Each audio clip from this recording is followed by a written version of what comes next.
So let's finish up by talking about the epilogue to this 3-act play that we've just described here, and the legacy of Chalcedon. What impact did it have on the church in its day? And unsurprisingly, there were mixed results with it, right? Egypt and Syria rejected Chalcedon because they interpreted the two physis formula as two persons. So Egypt and Syria thought it was two Nestorian, right? Constantinople, many in Byzantium saw Chalcedon articulating a continuity between Christ the human and the divine, and accepted it regardless of the two physis formula, right? Rome took the council's statement as the final authority. Of course they would, right? They're Roman. That's what they do, institutional authority. The Persian church was actually uninvolved in this because it had declared itself self-governing in AD 424 and rejected the Syrian tendency towards Eucrates in this. So Persia capitalized on a weak Rome, right? Its arch rival, and detached itself from the authority of Rome, of many connections with Rome. So the result is that they were not really affected by the Council of Chalcedon. The Church of the East, the Church of Persia, existed, still does exist as a separate communion. In a surprising move, the Persian Church did accept a version of the Nicene Creed in 410. That's surprising because they usually rejected anything that's Roman just because it is Roman. So it is surprising that they accepted it there. And one of the thinkers that came from Persia, Narsai, who was teacher at the school of Nisibis, he started his career in Edessa. He ended his career in Nisibis. And he wrote voluminously in Syriac. And he wrote this: "Let not the hearer suppose by the fact that I have distinguished the natures I am speaking about two persons, which are distant from one another. I am talking about one person of the Word in the temple he chose. And I confess the Son, but I preach in two natures, the venerated and glorious nature of the Word, being from his Father, and our nature, which he took in accordance with the promises he made, perfect in his divinity, for he is equal with his begetter, and complete in his humanity, with soul and body of mortal beings, two that became in the union a single love and a single will." That's fascinating because even though Narsai was writing in Persia that was not involved in the Chalcedonian definition, he is affirming Chalcedonian orthodoxy, and he's using much of the same language to do so. In AD 489, Emperor Zeno formally closed the school in Edessa and banned the teachings of Theodore of Mopsuestia. It seemed like a good idea. And when that school was closed, many teachers joined another teacher, Barsalma and Narsai, in Nisibis, forming a new school of Christian thought. Because of the Persian decision to be self-governing and the formation of a Christian center of learning, the church in Persia and India would kind of go their own way theologically and ecclesiastically because they had limited contact with the church in Rome. They had limited contact with Western Europe beyond it.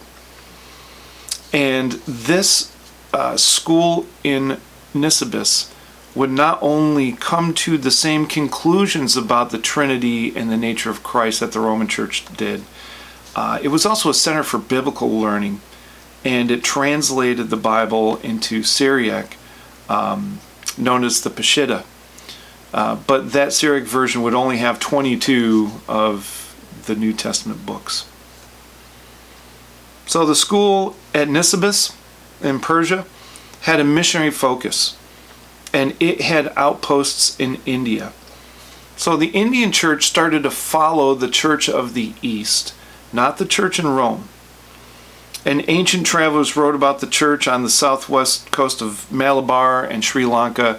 So it seems by the 5th century there was a robust Christian presence, a robust Orthodox theological presence in India. Just like the fallout from the Nicene Creed, the political use of this theology confused things, right? So in AD 452, Emperor Marcian, not Marcion the heretic in the 2nd century, Emperor Marcian decreed the use of the Chalcedonian formula. So now it came with the force of law. Constantinople affirmed the Chalcedonian definition because it placed Constantinople on equal footing with Rome, but they still rejected Leo's tome. They still would not accept a Latin pope's authority, right? Rome valued Chalcedon because it affirmed Pope Leo's tome, but it was annoyed at the elevation of Constantinople, right? So now that the Roman Empire had split into East and West, Rome, the capital of the West, Constantinople, capital of the East, they were vying amongst themselves for supremacy. Alexandria, the hometown of Cyril, rejected both Leo's tome and the elevation of Constantinople. Jerusalem saw itself caught in between Alexandria and Constantinople, because if you were to walk from Alexandria to Constantinople, Jerusalem is right in the middle, right? Antioch had actually become a radical supporter of Cyril. Let's talk briefly about Zeno and the Henoticon. We have a visitor. I'm busy. Zeno tried to bring unity to this question over the person of Christ by publishing a statement known as the Henoticon. And he rooted the language in the first 3 councils, Nicaea, Constantinople, and Ephesus. He actually ignored Chalcedon. This new language that Zeno was hoping to build a consensus around, build unity around, was rejected by some because it refused to affirm Chalcedon. It was rejected by others because it refused to reject Chalcedon. It wasn't the unifying force that it could be. There were other issues that started to come to the surface which rehashed the question of who Jesus is in interesting ways. One example is the use of the Trisagion in worship, of the thrice holy. At the beginning of the Council of Chalcedon, they began it by saying, "Holy, holy, holy, mighty, holy, immortal, have mercy on us." God have mercy on us, right? But in AD 60, Antioch added a clause to it. Antioch added the clause, "who was crucified for us."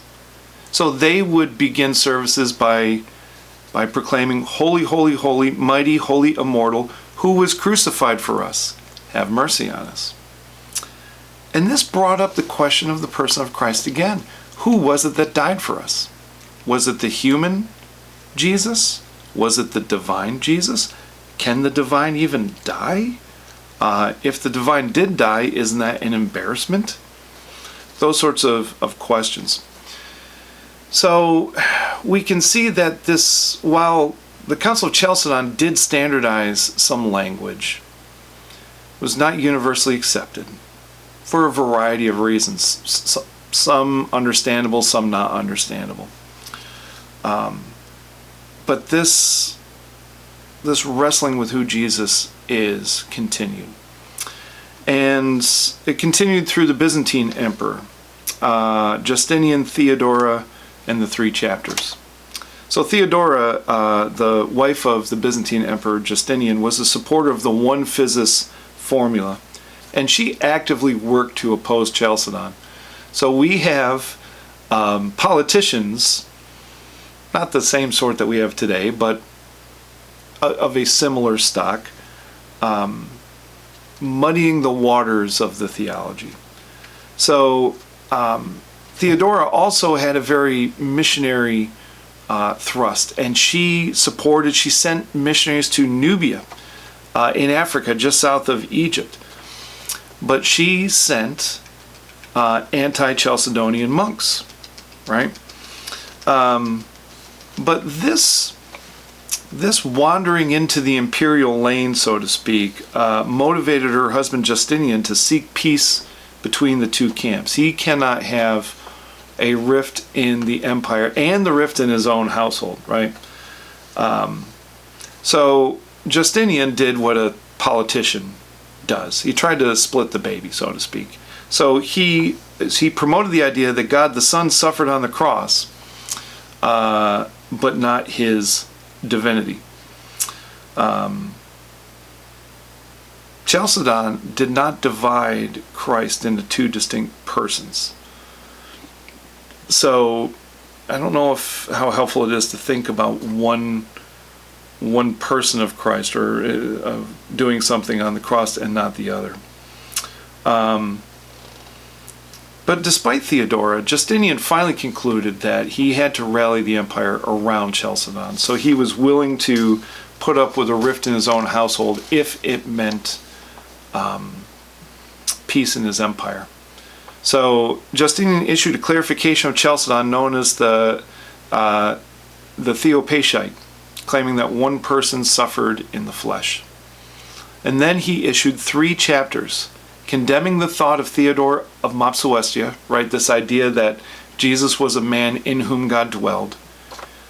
He condemned certain writings of Theodoret, at least the writings directed against Cyril, and he condemned a letter to Mari the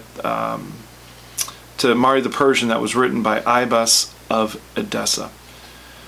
So Justinian represents this political approach where he's trying to keep as many people happy as possible. So he would condemn some unpopular people and he'd promote some other popular people, not for theological reasons, but for political reasons. As we've said, the Church of the East had formed a separate communion. The Persian Church had formed a separate a communion. But by the time of the Emperor Severus's death in AD 538, the Chalcedonian and non-Chalcedonians were in an effective schism. Justinian's effort to keep the empire together around this issue failed. But it was the anti-Chalcedonian movement that became fractured, right?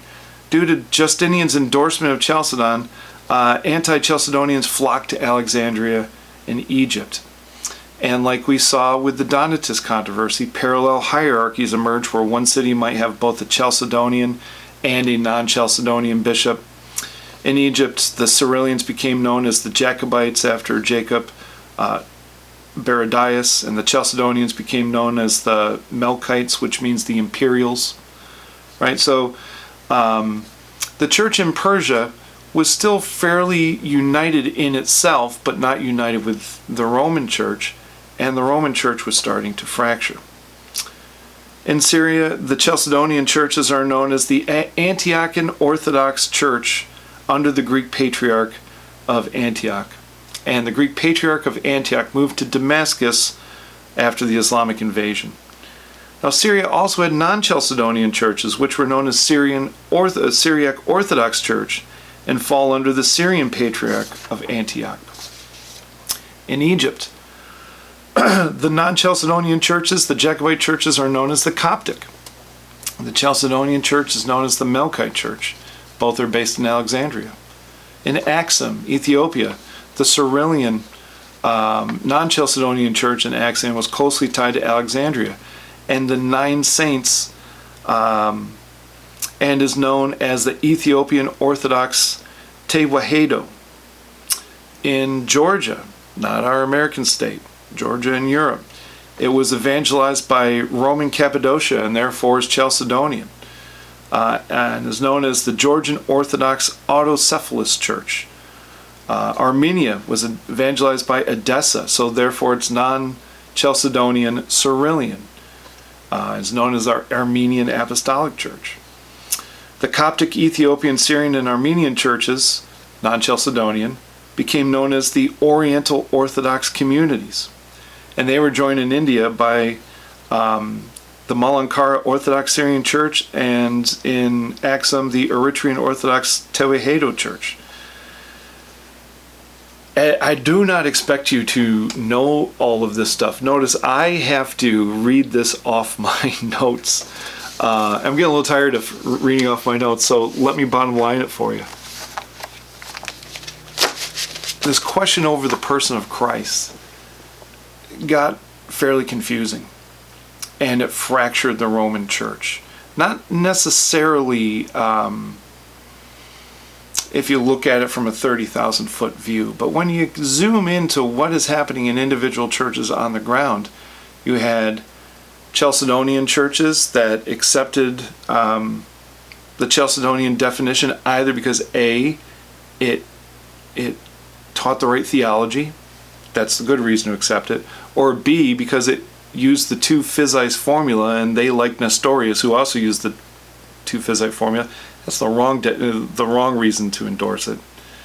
But we had not only individual ethnic churches arising as Chalcedonian, we had federations, associations of Chalcedonian churches arising from different ethnic areas, and you had rival non-Chalcedonian churches who either rejected Chalcedon because A, they rejected the theology of it, Theodore of Mopsuestia, Diodore of Tarsus, they endorsed them, which at least is an honest reason to reject it, even though it's not good to reject good theology. At least they were being honest in it, or they rejected Chalcedon because it used Nestorius' two physis formula.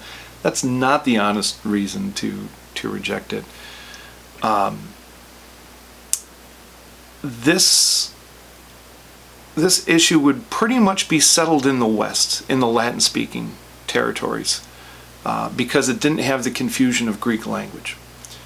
It would continue to cause a problem in the East and lead to a further, not just fracturing, but I don't know if I'm going to use this word correctly, colonization of churches, where they became tied very closely ethnically because of their affinity on this one issue. So Ethiopian non-Chalcedonians gravitated towards Ethiopian non-Chalcedonians. They did have some contact with Syrian non-Chalcedonians, Persian non-Chalcedonians, but they identified as an Ethiopian church because they were trying to get supremacy over the Ethiopian Chalcedonians, right? So we see in the East little colonies of churches arising that would have limited contact with one another, and this is what making a course like this this is what makes a course like this so difficult, because we are committed to talk about how the church developed in the East, in Africa, in Asia, later on in Latin America.